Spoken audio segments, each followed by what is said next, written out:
Hello everyone, welcome to my YouTube channel. आज के video में हम लोग 9 मार्च शिफ्ट 2 के क्वेश्चन को देखेंगे। सीजीएल 2019 का है जो टायर 1 का। तो पहला क्वेश्चन है हमारा नरेशन का। क्वेश्चन है हमारा, what are you going to call the puppy Jane the boy asked. ये है हमारा इंट्रोगेटिव सेंटेंस है और ये है हमारा नरेशन। नरेशन में टेंस चेंज होता है, ये प्रेजेंट है तो ये पास्ट में चेंज हो जाएगा। तो पास्ट में कौन कौन सा है? एक ऑप्शन नहीं है, बचे हमारे और जो 3 ऑप्शन है वो। तो ऑप्शन से हम लोग क्या करते हैं, एलिमिनेट करते हैं। The boy wondered what Jane were going to call the puppy, यहाँ कॉल है।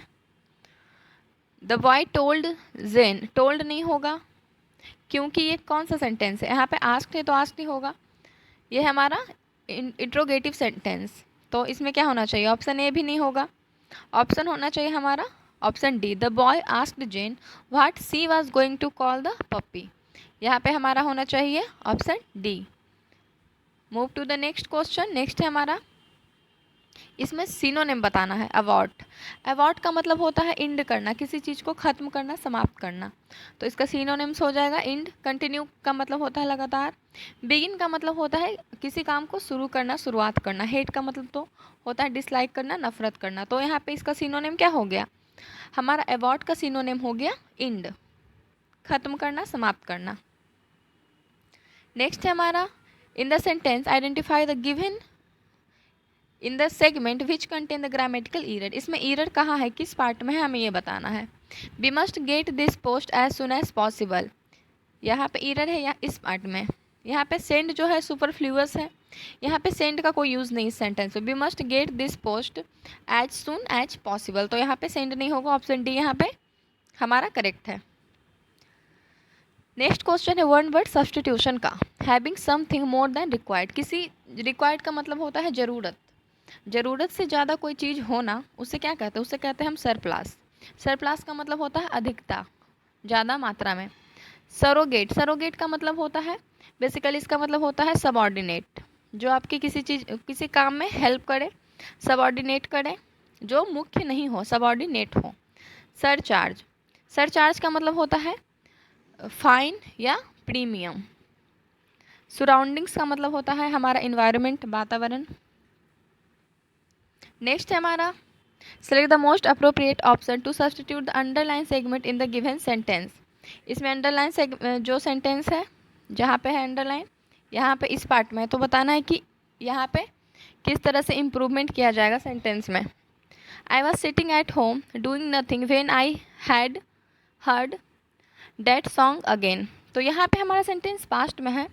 अगर हमारे सेंटेंस का फर्स्ट पार्ट हमारा पास्ट में है, तो हमारा जो सेकेंड पार्ट है सेंटेंस का वो भी पास्ट में ही होगा। तो यहाँ पे हैड को हम लोग रिमूव कर देंगे, देन ये पास्ट में है तो ये भी सेंटेंस हमारा पास्ट में हो जाएगा। यहाँ पे सिर्फ हियर्ड होगा, आई हियर्ड द सॉन्ग अगेन। तो ऑप्शन सी यहाँ पे करेक्ट है। नेक्स्ट देखते हैं क्वेश्चन नंबर 6। इसमें है जंबल सेंटेंस। इसमें हमें क्या करना है, सेंटेंस को अरेंज करना है। देखते हैं इसे, पहले ऑप्शन के थ्रू देखते हैं, सी से, ए से और डी से। इट मीन्स बी से हमारा सेंटेंस स्टार्ट नहीं होगा, तो बी को नहीं चेक करेंगे। जब भी स्टार्ट होगा ए, सी और डी से। तो यहाँ पे देखते हैं, once in office they receive friends and relatives who call them any time without prior appointment we can frequently find a large number of people sitting here and there and doing nothing. तो यहाँ पे हमारा B से sentence start नहीं होगा, दे से basically नहीं होता है, और बच के हमारा D, even those who are employed. तो यहाँ पे जिसके बारे में बात किया जा रहा है वो इससे हमारा क्लियर नहीं होता, ऑप्शन डी से क्लियर हो रहा है। किससे? ऑप्शन सी से। We can frequently find a large number of people sitting here and there and doing nothing. मैंने मतलब क्या देखा, बहुत सारे लोगों को देखा यहाँ वहाँ बैठे, लेकिन वे लोग कुछ नहीं कर रहे थे। Even those who are employed often come late to office and leave early unless they are forced to be punctual. जो लोग एम्प्लॉयड थे वो तो ऑफिस लेट से आ रहे थे और काफ़ी पहले जा रहे थे, मतलब अपने काम के लिए वो पंक्चुअल नहीं थे। तो यहाँ पे सी और डी का सही लग रहा है पैटर्न। आगे चेक करते हैं, आगे हमारा once in office they receive friends and relatives who call them any time without prior appointment. यहाँ पे पहले बताया जा रहा है कि बहुत सारे लोगों को मतलब क्या देखा, बैठे थे, देखा इधर उधर, वो लोग कुछ नहीं कर रहे थे। फिर देखा कि लोग आ रहे हैं ऑफिस में, लेट से आ रहे हैं, कोई पंक्चुअलिटी है ही नहीं काम के प्रति उनका। और फिर क्या देखा कि जब भी किसी का कॉल आता है रिलेटिव का, फ्रेंड का, तो वो बिना कोई अपॉइंटमेंट के, बिना विदाउट हेजिटेशन वो कॉल पे लग जाते हैं। They also visit ailing friend and relatives to attend to personal matters even during office hour. वे ऑफिस आवर में क्या करते थे, रिलेटिव और फ्रेंड के मतलब पर्सनल जो भी प्रॉब्लम है उसे सॉल्व करने में लग जाते थे। तो यहाँ कौन सा है हमारा, यहाँ है हमारा सी डी और बी ए एक सही पैटर्न बना रहा है। तो हमारा क्या हो जाएगा, ऑप्शन हो जाएगा option A, C D B A यहाँ पे हमारा है करेक्ट। नेक्स्ट है कॉम्प्रिहेंशन, इसे पहले पढ़ लेते हैं। In a way adult education is an educational movement through the medium dash village schools. In the beginning the dash were suspicious, it was hard to persuade us to realize that they were really getting something dash the schools. They were not at all sure that they wanted their dash to leave their homes. यहाँ पे education के बारे में बात किया जा रहा है। इससे तो पता चल रहा है कि ये जो हमारा कॉम्प्रिहेंशन है, इसमें जो है एजुकेशन से रिलेटेड कुछ है, उससे हमें फिलअप करना है। तो इसमें पहला फिलर क्या होगा हमारा, in a way adult education is an educational movement through the medium dash village school. Medium के साथ क्या होता है, मीडियम के साथ होता है हमारा preposition of. Medium of adult education के बारे में क्या होना चाहिए, medium of village schools in the beginning the dash. तो बिगिनिंग के साथ क्या होगा, ऑफिसर, पॉलिटिशियन, विलेजर्स या चिल्ड्रन। यहाँ पे बात किया जा रहा है विलेज में एजुकेशन सिस्टम के बारे में, तो यहाँ पे क्या होना चाहिए, villagers. In the beginning the villagers were suspicious, it was hard to persuade dash. तो यहाँ पे क्या हो जाएगा, देम, अस, दे या हिम। तो यहाँ पे हो जाएगा देम। परसुएड का मतलब होता है राजी करना, मनाना। उन्हें मनाना बहुत ही क्या था, मुश्किल था। To realise that they were really getting something dash the school. Something के साथ क्या होगा, फ्रॉम, बाई, टू या हर। तो यहाँ हो जाएगा हमारा ऑप्शन ए, फ्रॉम।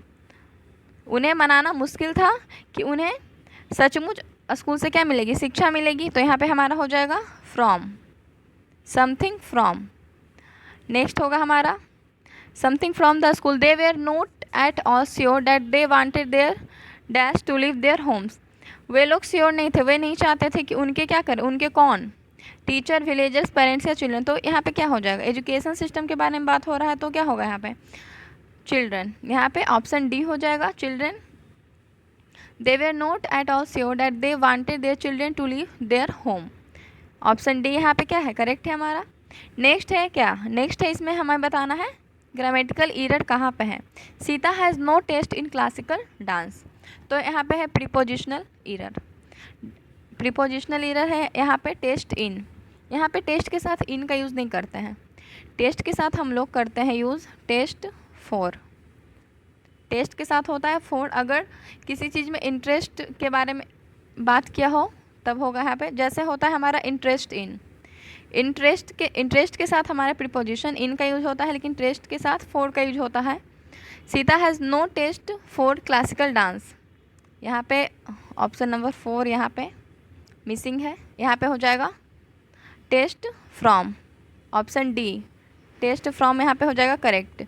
टेस्ट इन क्यों नहीं होगा, टेस्ट इन इसलिए नहीं होगा क्योंकि टेस्ट इन का यूज़ कब करते हैं, जब हम लोग दो चीज़ों के बीच डिफरेंस बताते हैं, एक अच्छा है एक ख़राब। जैसे डिस्टिंग्विश बिटवीन टू थिंग्स, अगर दो चीज़ों के बीच डिफरेंस बताना हो तब हम लोग टेस्ट इन का यूज़ करते हैं, लेकिन यहाँ पे टेस्ट फॉर का यूज़ होगा, ऑप्शन नंबर 4। नेक्स्ट है इसमें यह है वॉइस का question. The commander ordered his soldiers to move forward and attack the enemy camp. यहाँ पे है हमारा पास्ट में, तो पास्ट में ही चेंज हो जाएगा। सब्जेक्ट हो जाएगा हमारा यहाँ पे the soldier. The soldier were ordered by their commander to move forward and attack the enemy camp. तो यहाँ पे द सोल्जर सिर्फ और सिर्फ एक ही ऑप्शन में, ऑप्शन सी में, ए में है, लेकिन वहाँ पे हिज दिया हुआ है जो कि यहाँ पे द होना चाहिए। तो ऑप्शन सी यहाँ पे करेक्ट है। नेक्स्ट है ये फीलर का question. My cousin's study on the reading habits of a school children across 3 states has been recognised as a dash piece of research. तो यहाँ पे क्या हो जाएगा, नेग्लिजेंट का मतलब ना के बराबर, पायोनियर, अनलेस या प्राउड, यूजलेस या प्राउड। तो यहाँ पे हो जाएगा हमारा पायोनियर। पायोनियर का मतलब होता है अग्रणी, जो काफ़ी अच्छा हो, जो लीडरशिप हो या फिर अग्रणी हो, जो श्रेष्ठ हो।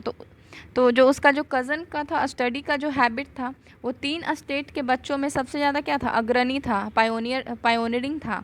तो ऑप्शन बी यहाँ पे करेक्ट हो जाएगा।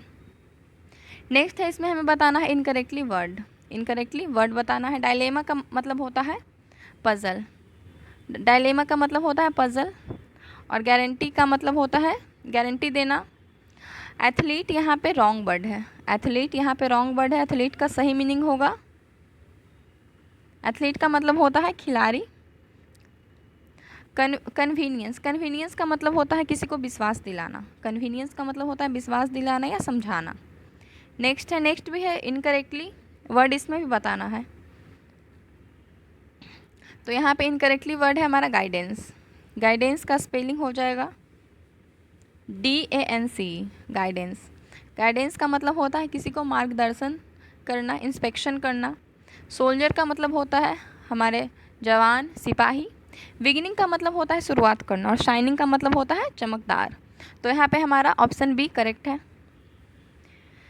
नेक्स्ट क्वेश्चन है, इसमें बताना है इम्प्रूवमेंट का ये क्वेश्चन है। One evening when father was coming home from work I played in the front garden. यहाँ पे ईरर है इस पार्ट में। ये सेंटेंस में क्या है, यहाँ पे जो पैटर्न है यहाँ भी वही पैटर्न होना चाहिए। जब पिताजी आए तो क्या कर रहे थे, मैं प्ले कर रहा था, तो यहाँ पे क्या होना चाहिए, आई वॉज प्लेइंग। अगर सेंटेंस यहाँ पे सेम पैटर्न का है तो यहाँ भी होना चाहिए, पास्ट में है, पास्ट कंटिन्यूअस है तो यहाँ भी होना चाहिए। तो यहाँ पे क्या हो जाएगा, I was playing in the front garden. Option D यहाँ पे करेक्ट है।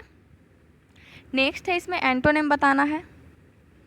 इमर्ज का मतलब होता है जो प्रकट हो, जैसे इमर्जिंग स्टार हम लोग यूज़ करते हैं, इमर्जिंग स्टार। सरफेस का मतलब होता है सतह, अपीयर का मतलब होता है दिखाई देना, और डिसअपीयर का मतलब होता है गायब हो जाना, और इमर्ज का मतलब होता है प्रकट होना। अनाउंस का मतलब होता है किसी चीज़ का घोषणा करना। तो यहाँ पे करेक्ट हो जाएगा हमारा ऑप्शन सी। इमर्ज का अपोजिट हो जाएगा हमारा डिसअपीयर। नेक्स्ट है idiom, the acid test. The acid test का मतलब क्या होगा, अ क्रिटिकल सिचुएशन और क्राइसिस, एन अनप्लीजेंट और offensive test, a fact event और सिचुएशन दैट प्रूव्स समथिंग, या throw acid on someone's face. तो यहाँ पे करेक्ट हो जाएगा option C, a fact event और सिचुएशन दैट प्रूव्स समथिंग। ऐसा फैक्ट इवेंट और सिचुएशन जो किसी चीज़ को प्रूव करता हो। एसिड टेस्ट का क्या हो जाएगा, ऑप्शन सी इसमें करेक्ट है। नेक्स्ट है जंबल सेंटेंस। तो इसमें डी से हमारा सेंटेंस स्टार्ट नहीं होगा, जब भी होगा देखते हैं दिस से भी बेसिकली स्टार्ट नहीं होता हमारा सेंटेंस। अब देखते हैं ए और सी से। A few years ago I was the chief guest at a small function. तो ए यहाँ पे सब्जेक्ट होना, सी यहाँ पे सब्जेक्ट होना चाहिए। फ्यू कुछ साल पहले मैं किसी फंक्शन में चीफ गेस्ट था, तो सी से स्टार्ट होगा। सी से देखते हैं कौन कौन सा ऑप्शन स्टार्ट है। सी से सिर्फ और सिर्फ एक ऑप्शन है, इट मीन्स हमें आगे चेक करने का कोई ज़रूरत नहीं है। तो क्या हो जाएगा, CBAD यहाँ पे करेक्ट है, ऑप्शन बी। पढ़ के भी एक बार देख लेते हैं। A few years ago, I was the chief guest at a small function. This was held in a hostel for poor student built by a philanthropist. Philanthropist का होता है मतलब जो ह्यूमन की भलाई चाहता हो, जो इंसान का भलाई चाहता हो, ऐसे पर्सन को कहते हैं फिलेंथ्रोपिस्ट। जो मानव कल्याण के लिए बहुत सारा काम करता हो उसे कहते हैं CB। और क्या है AD, accommodation and food were given free. Accommodation का मतलब होता है रहने का जगह। Accommodation and food were given free, but the inmates of the hostels had to bear other expenses like clothing and toiletries. तो यहाँ पे क्या हो जाएगा, ऑप्शन सी, ऑप्शन बी यहाँ पे करेक्ट है, CBAD। नेक्स्ट है हमारा इडियम, ब्लाइंड एले। ब्लाइंड एले का मतलब क्या होगा ये बताना। A person who comes to meet occasionally, a situation in which no further progress can be made, taking first step after somebody's approach, a state of deep thought। तो यहाँ पे हमारा करेक्ट हो जाएगा option B, a situation in which no further progress can be made. Blind alley का मतलब होता है ऐसा सिचुएशन जिसमें आगे का प्रोग्रेस का कुछ पता ना हो, आगे का प्रोग्रेस ना हो, उसे कहते हैं ब्लाइंड एले। ऑप्शन बी यहाँ पे हमारा करेक्ट है। नेक्स्ट है, इसमें एंटोनिम बताना है। मेलो का मतलब होता है जो काफ़ी अच्छा हो, काफ़ी मधुर हो, काफ़ी सॉफ्ट हो उसे कहते हैं मेलो। जैसे आप लोगों ने सुना होगा मेलोडियस सॉन्ग, उसी से ये वर्ड है मेलो। हार्ड, मीडियम, सॉफ्ट या शाइनी, तो इसका अपोजिट हो जाएगा हार्ड। मेलो का अपोजिट हो जाएगा हार्ड। नेक्स्ट है फीलर का question. Suzerainty is having political control over a dash state. कैसे स्टेट पे कंट्रोल होगा? डिपेंडेंट, यूनिफाइड, बैकवर्ड या डेमोक्रेटिक। तो यहाँ पे हमारा जो सही वर्ड होगा वो होगा डिपेंडेंट। यूनिफाइड का मतलब होता है जो संयुक्त हो, संयुक्त हो उसे कहते हैं। बैकवर्ड का मतलब जो काफ़ी पीछे हो। डेमोक्रेटिक, जैसे हमारा कंट्री है डेमोक्रेटिक, लोकतांत्रिक। यहाँ पे हो जाएगा हमारा डिपेंडेंट। ऑप्शन ए यहाँ पे करेक्ट है। नेक्स्ट है anger about an unfair situation और अबाउट समवन्स अनफेयर बिहेवियर। यहाँ पे वन वर्ड सब्स्टिट्यूशन का क्वेश्चन है। वैसे मतलब बहुत ज़्यादा गुस्सा और अनफेयर बिहेवियर उसे क्या कहते हैं? उसे कहते हैं इंडिग्नेशन, उसे हम कहते हैं। वैसे बिहेवियर या फिर वैसे सिचुएशन या वैसे पर्सन को इंडिग्नेशन कहते हैं। इंडिजेनाइजेशन का मतलब होता है देशीकरण। इंडिजियस का मतलब होता है ना हमारे देश का, वैसे ही इंडिजिनाइजेशन का मतलब होता है देशीकरण। इसे इंडियनाइजेशन भी कह सकते हैं हम लोग, इसका मतलब भी सेम होता है देशीकरण। इंडल्जेंस का मतलब होता है अटैचमेंट। इंडल्जेंस का मतलब होता है अटैचमेंट। यहाँ पे करेक्ट हो जाएगा ऑप्शन ए। हमारा लास्ट क्वेश्चन एक्सीड का मतलब होता है जो बहुत ज़्यादा मात्रा में हो, बहुत ज़्यादा, उसे कहते हैं एक्सीड। डिक्रीज़ का मतलब होता है कमी। डिक्रीज़ इन क्वालिटी या क्वांटिटी उसे कहते हैं, या फिर साइज़, तब यूज़ होता है डिक्रीज़ का। इम्प्रूव का मतलब होता है किसी चीज़ को और बेटर करना, अच्छा करना। सरप्लस का मतलब भी होता है अधिकता। और डिक्लाइन का मतलब होता है गिरना, डाउनफॉल होना। तो यहाँ पे हमारा करेक्ट हो जाएगा सरप्लस, ऑप्शन सी। ये था हमारा 9 मार्च शिफ्ट 2 का क्वेश्चन।